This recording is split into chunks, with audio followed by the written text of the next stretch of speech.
नमस्कार। SPT news में आपका स्वागत है। पेश है 20 जुलाई सुबह 6:15 राजस्थान की 15 बड़ी खबरों में। राजस्थान के मुख्यमंत्री भजनलाल शर्मा के नेतृत्व में राज्य सरकार द्वारा निवेश प्रोत्साहन के लिए किए जा रहे प्रयासों पर राष्ट्रीय स्तर पर मुहर लगी है और नीति आयोग द्वारा जारी निवेश अनुकूलता सूचकांक में राजस्थान को अग्रणी राज्य की श्रेणी में स्थान मिला है।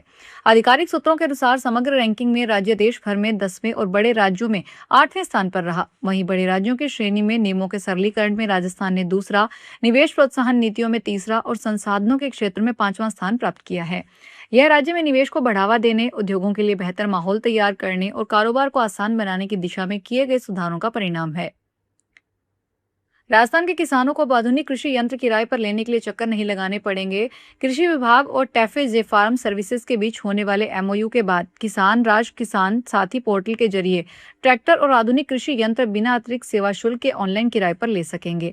इसमें छोटे और सीमांत किसानों को महंगे कृषि यंत्र खरीदने की मजबूरी नहीं रहेगी। एमओयू के तहत भूमि तैयारी, बुवाई, कटाई और पोस्ट हार्वेस्टिंग तक के आधुनिक कृषि यंत्र उपलब्ध करवाए जाएंगे।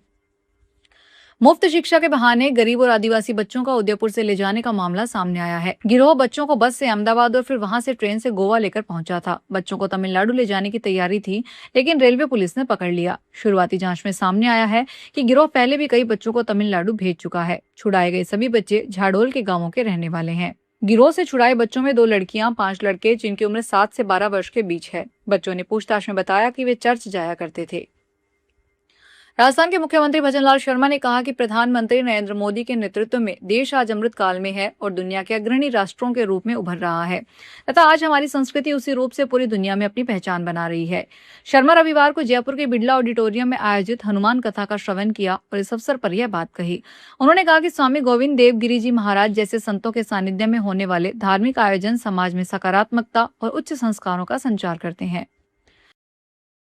बाड़मेर में ड्रग फैक्ट्री की सूचना पर पहुंची डीएसटी को नकली घी की फैक्ट्री मिली। टीम को मौके से 870 किलो तैयार मिलावटी घी, 1560 किलो पाम ऑयल और सोयाबीन तेल समेत अन्य सामान मिला। फूड इंस्पेक्टर ने मौके से घी के सैंपल लेकर जांच शुरू कर दी। वहीं पुलिस पूरे मामले की अलग से जांच कर रही है। मामला सदर थाना इलाके में सूरमल नगर रिंग रोड का रविवार का है। फैक्ट्री संचालक जितेंद्र जैन और त्रिलोक को डीएसटी टीम ने हिरासत में ले लिया।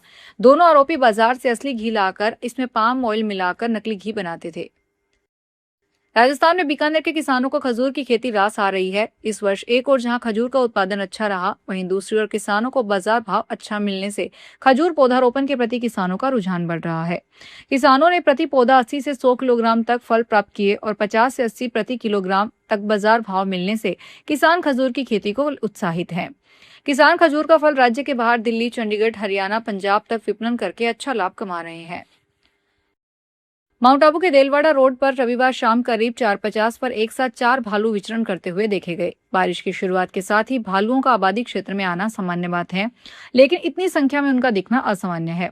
जिस समय भालुओं को देखा गया उस दौरान सड़क पर अधिक चहल पहल नहीं थी। एक गाड़ी के ड्राइवर ने वाहन चलाते समय अचानक इस दृश्य को कैमरे में कैद कर लिया। आबादी क्षेत्र में इतनी बड़ी संख्या में भालुओं का विचरण करना राहगीरों के लिए कभी भी खतरनाक साबित हो सकता है। बूंदी जिले के डाबी थाना क्षेत्र में कोटा उदयपुर 4 लेन पर एक दर्दनाक सड़क हादसे में ज्ञात वाहन की चपेट में आने से एक पैंथर की मौत हो गई। हादसे की सूचना मिलते ही वन विभाग की टीम मौके पर पहुंची और घायल पैंथर को बचाने का प्रयास किया। घटना के बाद क्षेत्र में वन्य जीव प्रेमियों और पर्यावरण संरक्षण से जुड़े लोगों में शोक की लहर है। जानकारी के अनुसार डाबी क्षेत्र से गुजरने वाला कोटा उदयपुर 4 लेन घने जंगलों के बीच से होकर गुजरता है। इस इलाके में पैंथर सहित कई वन्य जीवों की आवाजाही रहती है। जयपुर में फैमिली कोर्ट ने बीमार पति की देखभाल नहीं करने को क्रूरता मानते हुए तलाक की अर्जी को मंजूर किया है। जयपुर महानगर प्रथम की फैमिली कोर्ट 5 के जज अनीश दाधीश ने अपने आदेश में कहा कि पत्नी का व्यवहार पति के साथ अमानवीय रहा है। बिना किसी उचित कारण के पति से झगड़ा करना, उसके माता पिता, भाई भाभी के लिए अपमानजनक भाषा का प्रयोग करना, पति पर परिवार से दूर रहने का दबाव डालना और बीमारी में पति की देखभाल नहीं करना मानसिक और शारीरिक क्रूरता है। पत्नी धर्म का पालन नहीं किया गया। कोर्ट ने कहा कि ऐसी परिस्थितियों में दोनों का एक ही छत के नीचे साथ रहकर वैवाहिक जीवन का निर्वहन करना असंभव है। बूंदी शहर के सौंदर्यीकरण अभियान के तहत नगर परिषद ने बड़ी कार्रवाई की तैयारी शुरू कर दी है।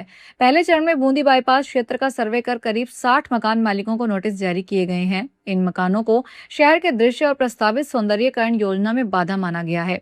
नगर परिषद ने सभी संबंधित लोगों से भूमि और भवन स्वामित्व के दस्तावेज प्रस्तुत करने को कहा है। दस्तावेज नहीं देने वाले मकानों पर आगामी दिनों में प्रशासनिक कार्रवाई की जा सकती है, जिससे क्षेत्र के लोगों में बुलडोजर एक्शन की आशंका बनी हुई है। पाली जिले के मारवाड़ जंक्शन क्षेत्र के हिमलियावास खुर्द निवासी साइकोलॉजिस्ट नेहा सोलंकी ने भी अपने बेटे की तकलीफ को अपनी ताकत बना लिया। सेरेब्रल पॉल्सी से पीड़ित बेटे के लिए उन्होंने ऐसी विशेष कुर्सी तैयार की जिस पर दिव्यांग बच्चे बिना किसी सहारे के सुरक्षित और आरामदायक तरीके से बैठ सकें। उनके इस इनोवेशन ने उनके बेटे की जिंदगी आसान बनाई, साथ ही देश भर के विशेष बच्चों के लिए उम्मीद भी बनी है। अब नेहा सोलंकी का नीति आयोग के अटल इनोवेशन मिशन ने वर्ष 2026 के ग्रास रूट्स इनोवेटर रिकॉग्निजेशन के लिए उनका चयन किया है। पूरे देश से चुने गए 26 इनोवेटर शख्सियतों में उन्हें स्थान मिला है। उन्हें 31 जुलाई 2026 को नई दिल्ली स्थित राष्ट्रपति भवन में आयोजित समारोह में राष्ट्रपति द्रौपदी मुर्मू सम्मानित करेंगी। कोटा में ऊर्जा मंत्री हीरालाल नागर के अधिकारियों के साथ चल रही बैठक में अचानक बिजली गुल हो गई। इसके चलते मंत्री जिला परिषद सभागार में करीब 6 मिनट तक अंधेरे में बैठे रहे। बाद में जनरेटर चालू कर लाइट बहाल की गई। इस बैठक में जिला परिषद के तमाम अधिकारी और कर्मचारी मौजूद थे। मीटिंग शुरू होने के कुछ देर बाद ही जब मंत्री नागर सड़कों के निर्माण को लेकर अधिकारियों से चर्चा कर रहे थे, तभी हाल ही की बत्ती गुल हो गई। हालांकि बिजली जाने के बाद भी चर्चा रुकी नहीं और जारी रही।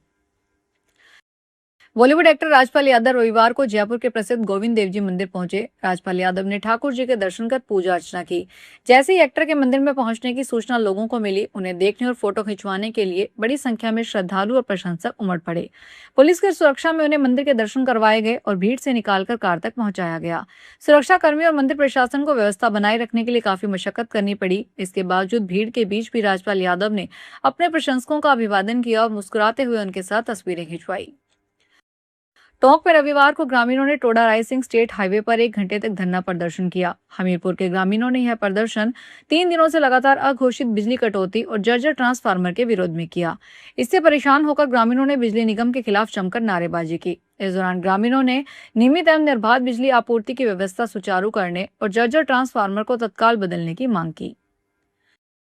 जयपुर में दिन दहाड़े चाकू की नोक पर एक महिला से लूट का मामला सामने आया है। पैदल पीछा करने आए बदमाश ने सरेराह महिला को पकड़ा, गले पर झपट्टा मारकर बदमाश सोने की चैन तोड़कर फरार हो गया। मानसरोवर थाना पुलिस ने एसआई मुकेश कुमार ने बताया कि मानसरोवर निवासी भावना के साथ लूट की वारदात हुई। वह कॉलोनी में स्थित मंदिर जाने के लिए घर से निकली थी। किरण पथ से बाहर निकलते ही गाय को रोटी डालकर मंदिर जाने लगी। इस दौरान पैदल पीछा करते हुए आए बदमाश ने बैंक ऑफ इंडिया वाली गली से जाते समय उसे पकड़ लिया, गले पर झपट्टा मारकर सोने की चैन तोड़ ली। तो ये थी राजस्थान की 15 बड़ी खबरें। अगर आपको हमारा बुलेटिन पसंद आया हो तो वीडियो को लाइक करें, अपने दोस्तों से शेयर करें और चैनल को सब्सक्राइब करना ना भूलें। फिर मिलेंगे नई खबरों के साथ। धन्यवाद।